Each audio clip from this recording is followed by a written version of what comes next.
Bonjour à tous. Alors aujourd'hui, je vais faire cette première vidéo sur les grands principes que Étienne Bedan a utilisés dans son équitation. Et ben c'est parti.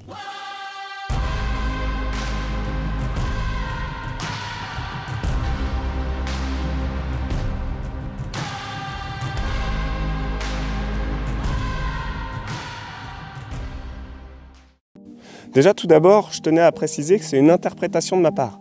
Donc c'est l'interprétation que j'ai faite de ces différents écrits. C'est en aucun cas une réalité affirmée.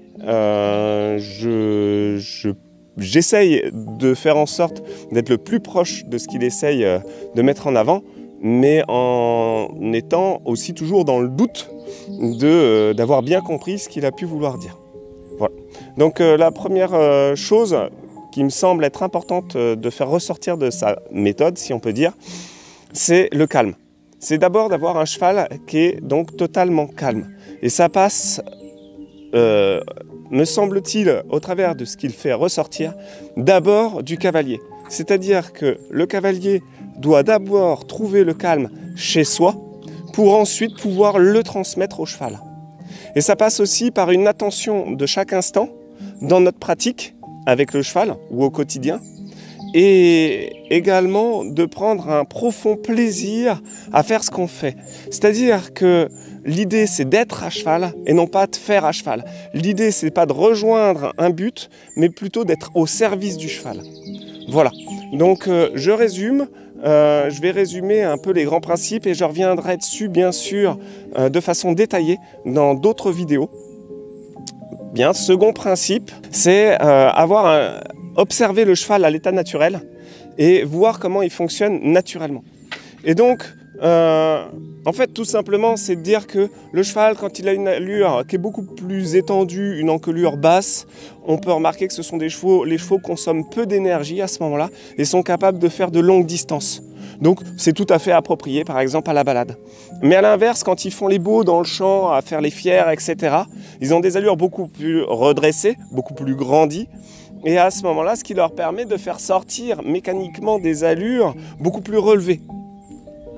Mais ces postures-là demandent beaucoup plus d'énergie au cheval. Et donc du coup, l'idée, c'est d'être à même, par la décontraction, d'amener le cheval à pouvoir passer d'une attitude à l'autre, donc mécaniquement, qui lui fera ressortir donc du coup toutes les aires d'école qui pourraient être souhaitées, de la balade en passant par l'obstacle et par le dressage et la haute école. Dans le troisième principe, Étienne Bedan met en avant le fait d'avoir un langage simple, c'est-à-dire que de mettre en place une technique qui permette au cheval de parfaitement comprendre notre codification, ainsi que pour le cavalier de l'approprier. Et également donc avoir une posture relativement en fait simple, dans la mesure où il va demander au cavalier d'être grandi, au cavalier d'avoir un ventre qui pousse sur sa ceinture, un équilibre qui tient par ses cuisses, mais dans une décontraction, on va dire, globale, sans chercher à mettre des effets d'assiette, de mettre plus son poids par-ci, par-là, etc. Il va être au contraire dans cette recherche de neutralité du cavalier et qui amène en fait un fonctionnement que je trouve aujourd'hui beaucoup plus simple que de devoir jongler d'une fesse sur l'autre, en avant, en arrière, voilà. Et ça, on y reviendra pareil beaucoup plus en détail, mais c'est un principe que je trouve assez important dans la mesure où il permet de grandement faciliter le travail au cheval comme au cavalier. Alors, quatrième principe, le cheval doit agir et non réagir. Et ça, c'est quelque chose de très important. Donc, Étienne Bedan, il tient ses savoirs aussi de Favreau de Kerbrèche et du général Lotte qui les tiennent à leur tour de François Baucher et du Comte d'Or. Et donc là c'est François Baucher qui a largement mis en avant ce principe, c'est de faire en sorte que le cheval soit dans la compréhension de ce qu'on lui demande et non dans la réaction. Donc la compréhension, c'est quoi vis-à-vis de la réaction? La réaction, c'est, imaginons, je viens frapper à raison, attends d'une seconde, sans faire mal au cheval, mais juste frapper à raison d'une seconde le cheval sur le poitrail, et tout en l'incitant quelque part à aller vers l'avant. via la main, mais je le frappe sur le poitrail. Donc sa réaction, ça va être de fuir la cravache et donc du coup de reculer, de partir à droite, à gauche. Puis si on maintient toujours ce même tempo, à un moment donné, le cheval, il s'immobilisera et il va rentrer dans une phase de réflexion où il va se dire son instinct instinctif de base, il lui sert à rien.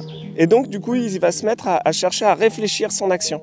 Et puis, au moment où il réfléchit, à un moment donné, il va sentir cette main qui est insinuante, qui lui dit va vers l'avant. Et à ce moment-là, il va aller vers cette main qui est complètement contraire à ses réactions instinctives. Et c'est là, à ce moment-là, qu'il va avoir une action, donc du coup, qui est raisonnée. Et donc, en fait, toute l'équitation, me semble-t-il, d'Étienne Bedan est basée là-dessus. C'est d'amener le cheval à dépasser ses propres instincts pour aller vers quelque chose de raisonné.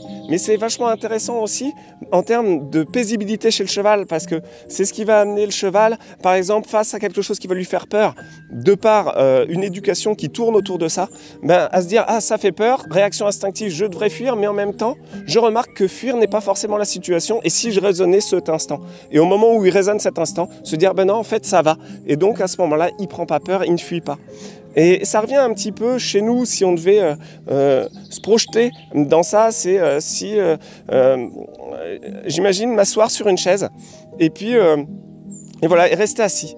Et puis à un moment donné, possiblement, on peut se dire là ça va pas du tout, faut que je me lève, j'ai un truc à faire, ou moi dans ma nature je suis pas fait pour être assis, ou moi je suis quelqu'un qui est toujours en train de faire des choses, etc., etc.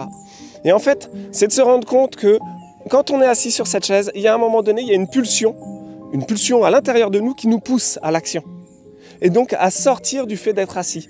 Et donc, à ce moment-là, c'est de se rendre compte aussi qu'on n'est pas libre de nos pulsions. C'est-à-dire que la pulsion a pris l'ascendant sur le souhait de base de rester assis sur cette chaise, par exemple. Et elle nous pousse à nous lever.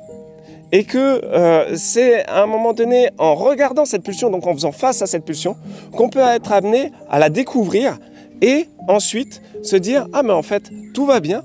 Et une fois qu'on se familiarise, qu'on accepte cette sensation, on peut rester assis sur cette chaise ou bien se lever.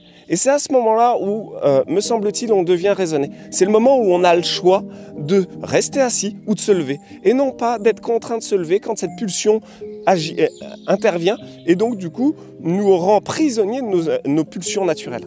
Là aussi, Bedan met en avant l'idée de laisser le cheval le plus autonome possible. Et là, j'y vois un principe essentiel, c'est qu'il essaye d'amener le cheval à être autant impliqué dans l'équitation qui lui est demandée que le cavalier.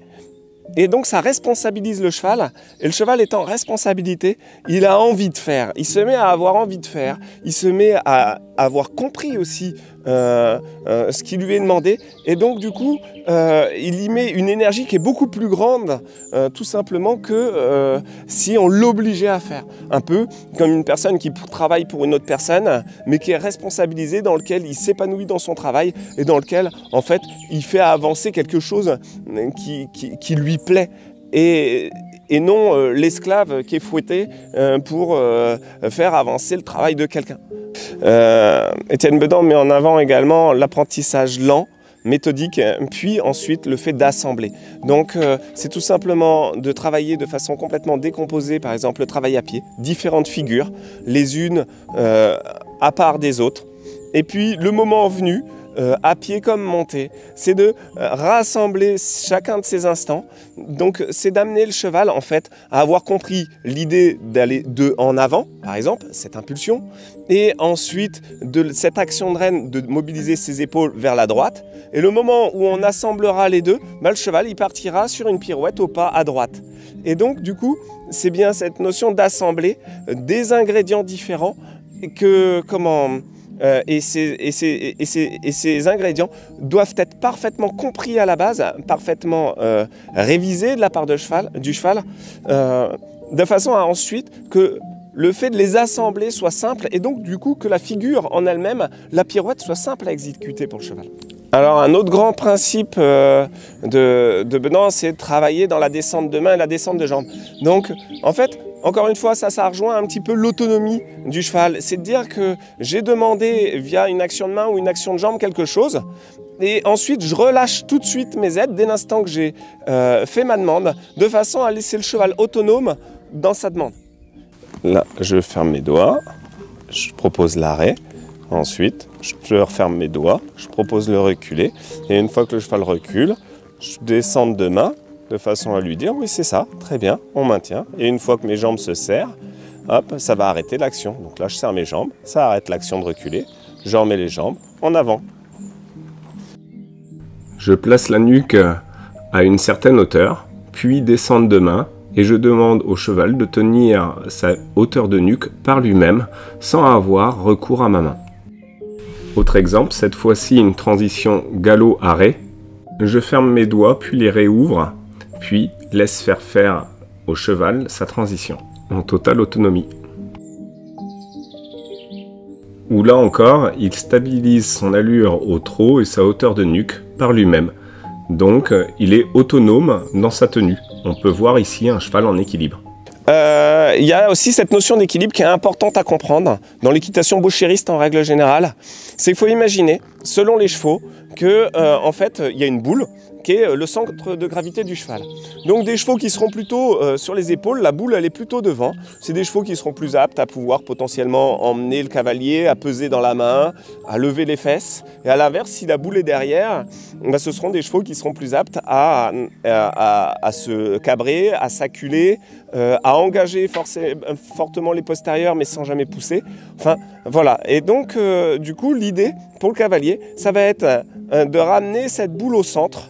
Et cette boule, on la ramène au centre, tout simplement en ayant une bouche qui est décontractée, en tenant donc du coup le cheval de façon décontractée dans sa posture de tête, et en amenant via nos jambes, soit pour le cheval qui est sur les épaules, qui est fortement sur les épaules, à faire reculer la boule en amenant par les jambes une flexion des postérieurs, et ça on reviendra en détail encore une fois là-dessus, soit pour le cheval qui a tendance à s'acculer ou à se cabrer, à faire en sorte d'amener donc au contraire non pas une flexion des postérieurs via nos jambes, mais une poussée des postérieurs, de façon à ramener en fait systématiquement la poussée et la flexion à l'équilibre du cheval. C'est-à-dire que le cheval, soit dans un cas il fléchit trop mais il pousse pas, soit dans l'autre cas il pousse trop mais il ne fléchit pas. Et donc l'idée, pour avoir un cheval à l'équilibre, c'est d'avoir un cheval qui pousse et qui fléchisse autant, de façon égale, tout ça dans une légèreté et une décontraction totale du corps qui passe par la décontraction de la mâchoire. Donc du coup, le rôle de la main, ça va être cette décontraction de la mâchoire dans un premier temps. C'est-à-dire que l'idée est d'avoir un cheval qui ait une mâchoire totalement décontractée, relâchée, et donc le cheval qu'on puisse lui demander par une simple pression de doigt d'ouvrir sa mâchoire et de mâcher. Voilà. Ça c'est la première des choses. Ensuite le rôle de la main ça va être d'agir sur l'encolure pour pouvoir soulever ou descendre l'encolure à volonté. Et donc du coup, plus l'encolure va être à la hauteur du garrot, plus les allures vont être étendues et possiblement libres selon notre main. Et donc on sera plutôt sur un pas qu'on pourrait avoir en balade ou un pas étendu. Et plus on va relever l'encolure, plus en fait tout simplement on va amener le cheval à aller vers des allures donc, qui sont plutôt de l'ordre du rassemblé. Et donc où il va aller vers possiblement plutôt le piafé. Voilà. Et donc... Étienne Bedan, en fait, ce qu'il dit, c'est que ça va passer par des actions de main, et donc d'abord une main fixe. C'est-à-dire que la main, elle devra en fait tenir un cadre. Ce cadre devra être fixe. Alors là, je vais mettre un peu une métaphore. C'est tout simplement, vous imaginez que vous êtes dans un camion de chevaux, à l'arrière, donc à la place du cheval, il y a un chauffeur qui conduit sur une route de montagne, il y a des zigzags, il freine, il accélère. Donc déjà, à ce moment-là, il n'est pas forcément évident de tenir en équilibre au milieu du vent, sachant qu'on va imaginer pour l'occasion que les cloisons sont électrifiées. Donc il y a interdiction d'aller toucher les cloisons. Et donc les cloisons du camion étant nos aides, c'est le cadre. Et du coup, nous, dans le milieu du camion, on se place à la place du cheval. Et on doit se tenir en équilibre dans ce cadre, entre ces quatre murs. Et donc, à partir de ce moment-là, ça, le cadre, s'il est fixe, c'est celui-là. Et à partir du moment où on a une main qui ne serait pas fixe ou des jambes qui ne sont pas fixes, bah, ce qui va se passer, c'est qu'il faut imaginer que les cloisons de ce camion, bah, en fait, elles se mettent à bouger dans un sens, de l'autre, etc. Et qu'elles nous demandent, au-delà de devoir tenir notre équilibre lié à la route, en plus de ça, devoir nous mouvoir de gauche et de droite de façon complètement anarchique, parce que les cloisons bougent dans tous les sens. Et là, ça devient extrêmement compliqué pour le cheval de trouver sa place. Et donc, après, ce que dit Étienne Bedan, et ce qui est extrêmement important dans son approche de l'équitation, c'est qu'il laisse une grande part à la notion d'intention. L'intention du cavalier. Et là, il faut imaginer que l'intention du cavalier étant de dire, bah là, à ce moment-là, je vais pousser une cloison volontairement du cheval, du camion, pardon. Donc, cette intention, elle passe tout simplement par le fait qu'il faut imaginer le fait d'avoir l'intention dans le fait, par exemple, de raccourcir nos rênes ou de fermer nos doigts pour pouvoir obtenir une transition, et ben cette intention, tout simplement, elle amènera la cloison à clignoter en rouge. Et à ce moment-là, le cheval, comme nous, dans le camion, on saura que cette cloison, elle clignote en rouge, et l'idée, c'est de s'en décaler. L'idée, c'est de se laisser sa place à cette cloison. C'est de répondre à cette cloison. Et donc, du coup, l'intention, en fait, ça paraît paradoxal, ça paraît presque même un petit peu fou que l'intention dans une action fasse la différence. Et pourtant, c'est le cas. C'est-à-dire que, vous imaginez, je suis au trot sur la piste, par exemple, et à un moment donné, mon pied se prend dans la barrière. Et en se prenant dans la barrière, bam, hop, l'éperon, involontairement, rentre dans le cheval. C'est complètement involontaire. À ce moment-là, il n'y avait pas d'intention de ma part. 9 fois sur 10, les chevaux, ils n'y répondent pas. Par contre, à l'inverse, si j'ai dans l'intention de faire avancer le cheval et d'approcher mes deux éperons, ils n'ont pas le temps de toucher le poil que déjà le cheval est en avant. Donc ce qui a fait la différence à ce moment-là, c'est bien l'intention. Autre exemple, imaginons, je fais une claque à mon cheval comme ça pour le remercier, un peu vigoureusement, mais dans l'intention de oui, c'est bien mon cheval. Le cheval, il ne va pas tilter, il ne va pas se dire oh, attention, machin. Par contre, je fais la même claque en ayant l'intention de me fâcher parce qu'il a fait quelque chose. Et à ce moment-là, le cheval aura une toute autre réaction. Et en fait, c'est de dire que l'intention est vraiment à la base de l'action. Donc, tout ça pour dire qu'on arrive à un autre volet de la main de Bedan, c'est d'avoir une main insinueuse. Et je pense que c'est ce qu'il veut dire par là. C'est-à-dire que, en fait, c'est des actions de main où c'est juste une pression, et on reviendra également là-dessus, c'est une pression de main dans le soutien, c'est quelque chose qui peut être énergique et vif, mais qui peut demander très bien la transition trop pas, mais qui peut très bien redresser et alléger le passage, amener le piaffe, mais qui peut très bien également demander le départ au galop. Cette même action de main qui est similaire dans tous les cas, eh ben, en fait, elle va amener des demandes différentes au cheval. Mais seulement, et c'est là où je pense qu'il faut bien comprendre l'esprit de Bedan, c'est d'avoir un esprit clair quand on monte à cheval, relâché, de façon à pouvoir faire passer notre intention dans l'action. Et à partir de ce moment-là, le cheval comprend et il n'y a pas de problème. Et c'est ça que je pense qu'on peut appeler connexion. C'est d'être connecté à son cheval ou que le cheval soit connecté à nous. C'est vraiment cette notion de dire, bon ben voilà, tiens, écoute ce que j'ai à transmettre dans l'intention au travers de cette action. Donc de la même façon que là, la main a demandé le départ au galop, elle demande le changement de pied.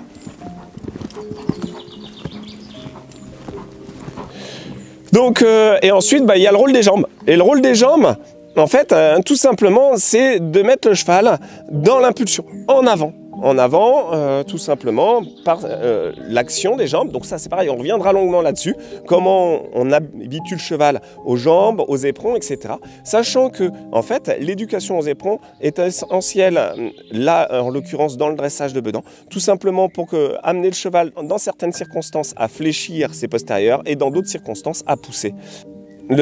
Un autre principe donc, que Bedan a repris à Baucher, hein, c'est main sans jambe et jambe sans main. Donc tout simplement, c'est quelque chose d'essentiel dans la pratique et notamment dans un premier temps. Tout simplement parce que en fait, ça permet deux choses. Déjà d'une, au cheval d'avoir un langage qui est clair. Si la main agit, les jambes n'agissent pas.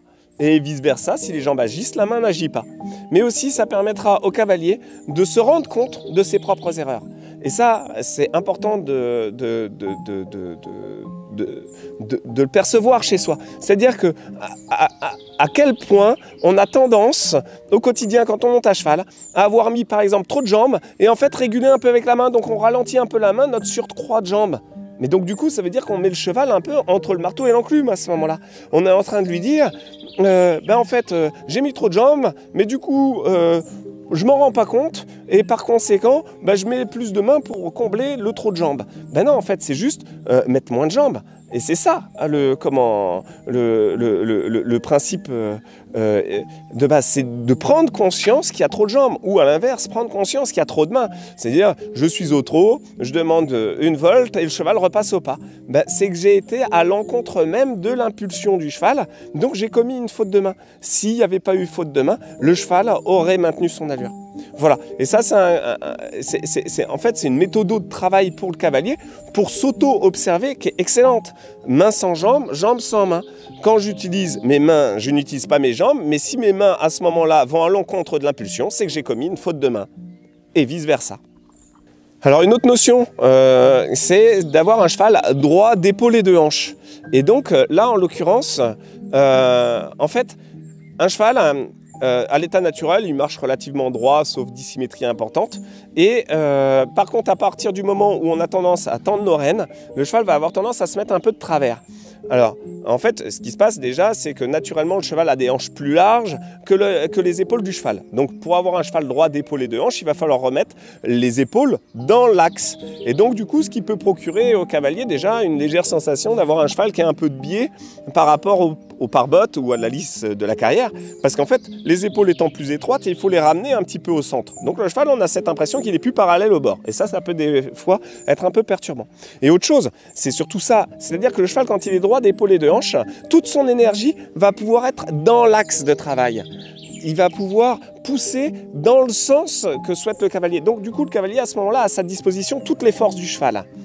Et ce qu'il faut comprendre par là, c'est qu'un cheval, s'il se met de travers quand on utilise la main, moi, ce que je pense à ce moment-là, c'est que, en fait, tout simplement, le cheval, il se garde une porte de sortie. Le fait d'avoir le postérieur qui rentre à l'intérieur, c'est pour lui l'occasion de pouvoir fuir les actions du cavalier. Et que, tant qu'il est dans cette fuite, ça veut dire que dans son esprit, il est dans la fuite aussi. Il est dans la fuite de la demande de son cavalier. À partir du moment où on va réussir à le mettre droit d'épaule et de hanche, à ce moment-là, en fait, le cheval, dans un premier temps, ça peut susciter une inquiétude parce qu'il se met vulnérable vis-à-vis de son cavalier parce qu'il livre toutes ses forces au cavalier.